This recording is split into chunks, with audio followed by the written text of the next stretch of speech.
To endure is to stay present, to stay in something long after the thrill of the moment has passed. When the rewards look like they're not coming, you are awarded something by staying in it if you can endure. Strength is proven over time, not in bursts, not in the instant. You are not in a sprint, you're in a marathon, and as a result of it, you've got to be willing to go miles before you can earn the smile. That's the challenge, to endure to the end. It's easy. If you had to endure for seconds, that wouldn't even be a challenge. But you are challenged because there is something on the inside of you that can't come out until you are broken. And when you are broken, you can put yourself back together again and endure and keep going, because the masterpiece that is being painted with your life is the testimony that God has been looking for. You're at the beginning, but in order to make it to the end, you must endure. Endurance is intelligence. Endurance is wisdom applied over time. Anyone can sprint emotionally, but few can pace themselves intelligently. Endurance knows when to push and when to preserve. Endurance knows when to hold back and when to spring forward. It listens to the signals instead of ignoring them. It adjusts instead of quitting. You cannot quit now. There's too much at stake. There's too much riding on your investments. You can't quit now. You must endure. Smart endurance doesn't prove toughness. It improves and ensures longevity. You're not slowing down. You're learning how to go farther and further with much, because now is your time and your turn.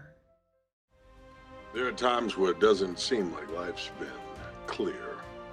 Not in instruction, not with opportunity. There are times where it looks like you can look in the mirror and it's been distorted. There are times you can look out the window and all you see is pain, because nothing comes your way that it's supposed to. Nothing comes the way that it was promised to you. That's because clarity doesn't come with what you see. Clarity comes by removing the noise, removing your ego, removing your fear, and making decisions that are based on precision. I know who I am becoming, and I know what I've been promised. Therefore, I stay in the fight. Therefore, I trust God, because He's been there before and He'll be there after. Just don't throw in the towel. Clarity comes. Let's be clear. Clarity is a discipline. Confusion is rarely accidental. It's usually because of undisciplined focus. Clarity is not a feeling. It's a decision to eliminate the noise. You don't need more information. You need fewer distractions. Every yes you give indiscriminately steals definition from your assignment in this season. Clarity comes when you decide what matters now, not everything that could matter later. Focus is not limitation. It is divine alignment. When clarity arrives, your energy will flow. And when energy flows, movement becomes inevitable. Where are you going? Protect your clarity like you protect your strength, because now is your time and your turn. You cannot afford to miss out. You cannot afford delay. You cannot afford distractions. You must stay focused and you must stay clear. So when those distractions come up to remind you of your past, to jeopardize your present, and to try to confiscate your future, you brush them aside and you remind them that God is not the author of confusion. This is your year to be clear. So again, let's be clear. Clarity is not a feeling. It's a decision to eliminate the noise. Pressure is something that you've got to face and embrace.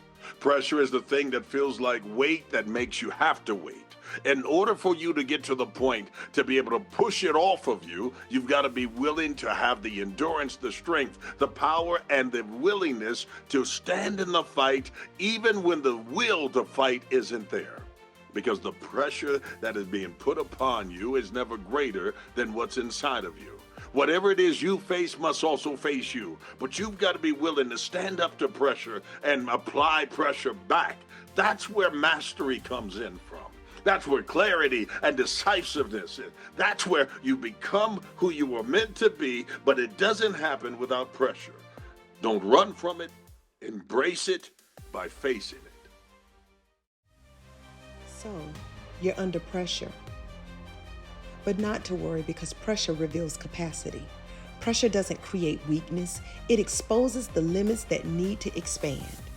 Pressure is not your enemy. It is a revealer. It shows you where your endurance must be strengthened, where thinking must mature, where discipline must be refined. You don't grow by avoiding pressure. You grow by learning how to stand inside of it without losing yourself. In fact, diamonds are not rushed into brilliance. They are formed by sustained force over time. If you're under pressure, it's okay, because it's just because something valuable is being shaped. So don't panic. Position. What you survive today becomes your authority tomorrow. So again, I say to you, pressure is not your enemy. It is a revealer.